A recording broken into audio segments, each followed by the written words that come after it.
what a show he's putting on. This is why he's an Asian Ballers legend.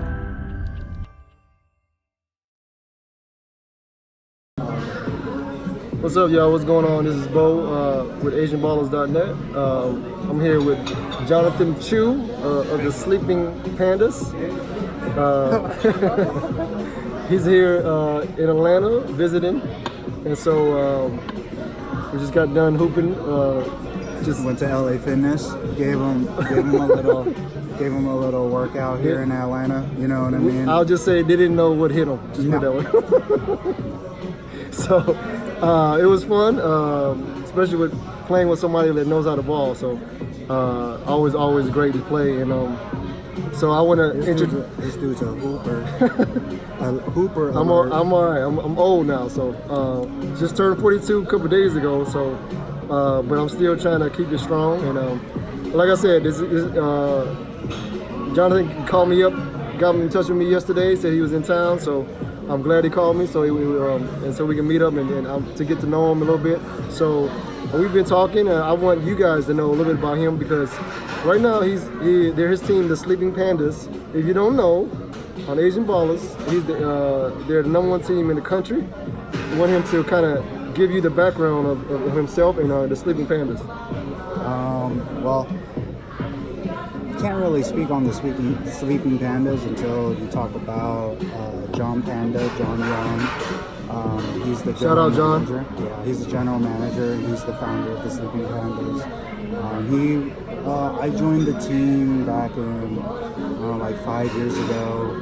But prior to playing on the Sleeping Pandas, I was playing on a team called the Alpine Striders. And due to a series of unfortunate events, yes, we don't have to discuss that. I had to find a new home, and basically I had years and years of structural experience of a basketball organization. I played on a very structured team called the Alpine Striders. It was very well organized, with a very rich history, with a bunch of strategies and just intangible things that could make a team really great. And I just implemented those things, into the Sleeping Pandas. But I made a little twist to it because it is more of a philosophy about basketball and discipline that emphasized more about like friendship and camaraderie. You know what I mean? Enjoying sharing the true passion for basketball. Yes. Of just doing whatever it takes to win, communicating on the court, having fun on and off the court, and just taking care of business all the time. Yeah, man. Like I said, a lot of people don't understand how to do that, including myself sometimes, of organizing a team in a program. So I'm humble and I admire those type of people. No matter if they're younger or older than me, I always kind of pick people's brains to kind of get better at myself, because I'm always trying to improve my game and my organizational leadership skills for my program. But yeah, so tell them a little bit about your basketball, I guess, resume, how you got started and stuff like that. I played high school ball at Marquette. I was like the shooter there. I went on to UCLA and I was studying there, and I was a walk-on there. Didn't stick with it for too long, and then after that, I went over to Taiwan to go try out a few times, try to play professionally. I had a tryout to go to China, and then in order to play in China, I had to have a Chinese citizenship. So then I had to go play in Taiwan, and then in my journey there, I realized that like playing for money and playing professionally, I don't have any passion for it. I just like to play with my friends. And I mean, I think I was telling Bo when we were in the car, I was telling him that if I had played professionally, I don't think that I would be as passionate about basketball like I am now. You know what I mean? Like basketball for me. And this guy loves some basketball. I thought I liked basketball. This guy loves some basketball. So basketball was meant to be a platform for me to just really learn a lot about myself. Make it a like a lifelong hobby that and a platform that helps me learn about life and friendship and relationships, and just a way to be humble, because the more you know about basketball, the more you realize that there's so much more you can know. Yes. And there's Yes. levels to it, just like anything else. And the great thing is building relationships and meeting people. We wouldn't even know each other through basketball, right?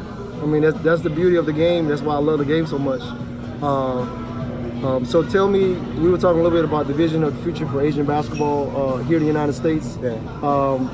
What do you think? Where do you think the next level is of Asian basketball? Because right now we have the tournaments and we have the national championship. Finally, we have a national championship. I know not everybody agrees on it, but Mike Mon has done a tremendous job with what he's doing, and I hope hopefully that it continues and grows, and with your support and of course and mine and others. But the next level to me is not just these national championships, but so tell me what you think. I think the next level for Asian hoopers is really to eliminate the Asian part. Like, we're all just hoopers, and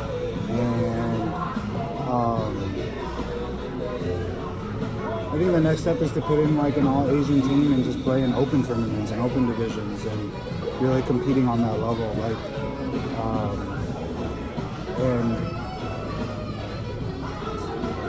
So what do you think about the idea of, like what I was talking about in the car, about how we were about having a pro league here, Asian pro league here in the United States?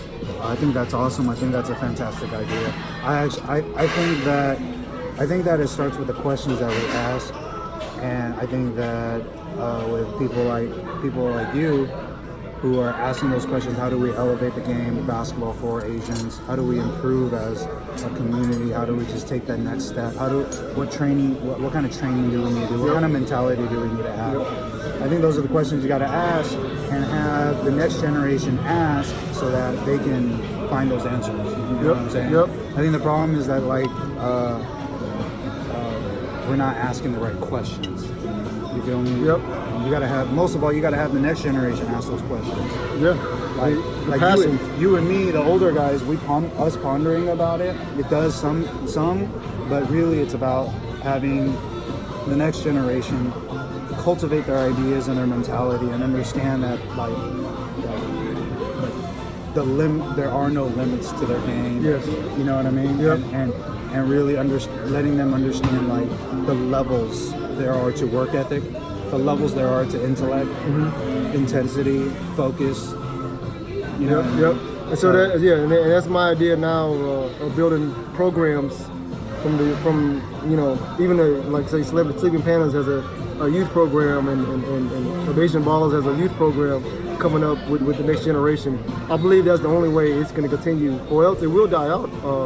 Even though basketball is popular, it can die out. It can die out just as easily as anything else, and especially because the Asian population, there's so many different things that people can do. Well, see, that's where I'd kind of like, I've been thinking about that too, right? And I'm thinking that because there's so much to do now, it's actually the opposite. There's going to be better Asian hoopers than ever before. You think so? Because the competition for having things to do is so high that in order for you to have the personal choice to choose basketball over all these things that you want to do, right? You got to want to do that more than anything. That's true. Right? So I would look at it from the standpoint where, all right, all the kids nowadays got more freedom than ever. They could play Fortnite all day, and they could be a professional Fortnite player. So how are you going to hate? How are you going to hate on anyone NBA 2K doing anything? You feel me? Yeah. So the focus is really finding those individuals who genuinely just have a passion for basketball during the time that they have that passion for basketball, and really capitalizing, giving them the right tools so that passion grows infinitely over time. Yes. You feel what I'm saying? Yeah, that makes sense. So like, it's not going to be for everybody. No. But I do feel like the cream of the crop are going to get better. Yeah. Simply because you have to sacrifice a lot more than what we used to sacrifice. Yeah. You feel me? Yeah. And given that you're willing to make those sacrifices, you have access to all the information you ever need to get better. That is true. That is true. You know what I'm saying? And then back when I was coming up, we didn't have organizations like we have now. Bro, you can learn. I mean, I remember when I was like 15, 16, I was like, dude, I want to learn how to take a guy one-on-one. I don't even like. Yeah. I could, if I had Instagram there, I could have just been on Jordan Lawley's page. Yeah. I could have been on like all these streamers' pages. Just be like, oh, okay. Oh, I could put like a bunch of packages together. Yeah, exactly. You know what I mean? But then nowadays, you're dealing with the opposite because you have access to all that information. You get kids who don't understand certain fundamentals, and then they jump straight to like having certain skills that we never had. Yeah. So from an older generation, it's kind of trippy because you're like, oh damn, this kid is like kind of good. Yeah. But damn, he sucks because he has no understanding of basketball. No. Right? Because there's levels to it. Yeah. So that's why I think like when it comes down to it, all of us got to elevate our game. We have to have a clear understanding that there are levels to basketball. Yeah. Now, when you see a kid, what level is he at? Where is he good at? Where is he not good at? And you have to be able to accurately assess him. You know? That's like the responsibility of a mentor, of a coach, you know what I mean? And then and hopefully you find a student or a player who is receptive to that. Yep. You know what I mean? Yeah. It's a neat thing when you can find those type of kids. But yeah, I totally agree with that. And so just to end off and as far as Pandas, are you guys planning to come to Boston next year? Or? I don't know. I would love to because New York has a big tournament also, the big money tournament in New York in April. He threw this year was 20 grand, total prize. So I don't think you guys knew about that. I didn't know. Yeah, so 12,000 was for the elite division. Well, I gotta ask my GM, John Panda. Oh yeah, you know what I'm saying. Panda, what you want to do, man? So shout out to Lunar NYC, Darren Zhang, and that's crazy because Sleeping Pandas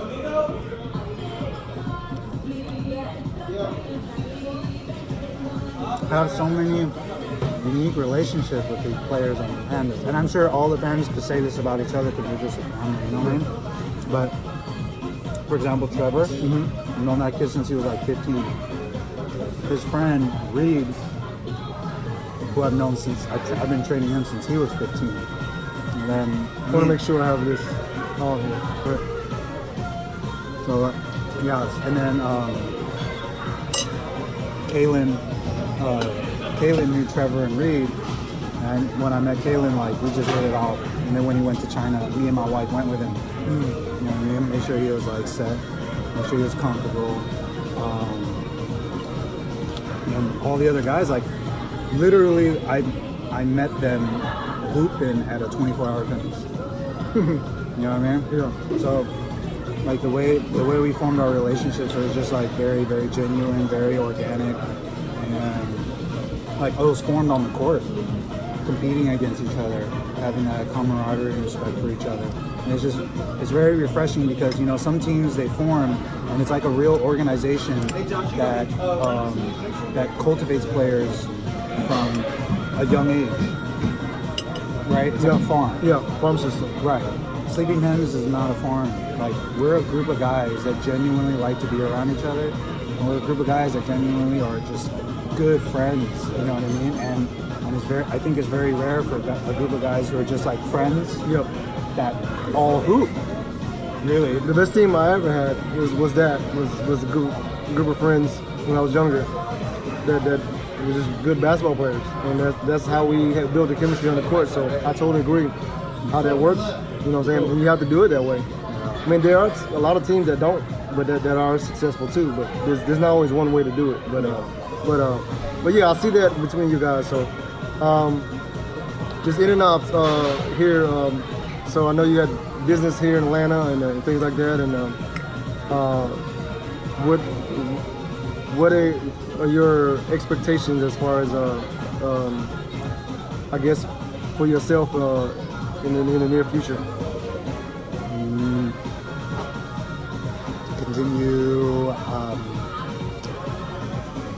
Continue enjoying basketball, having as much fun as I can playing basketball, cherishing every moment when I get to be on the court, spend on the court.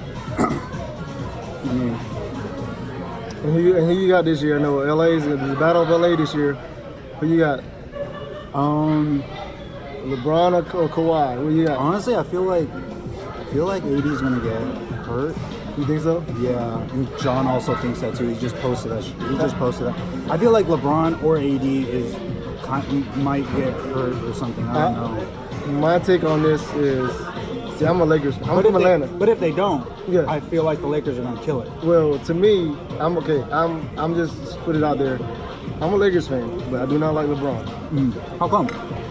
Okay, there's several reasons. The main reason is that it's just not my style. You know what I'm saying? I'm a Kobe, Michael Jordan.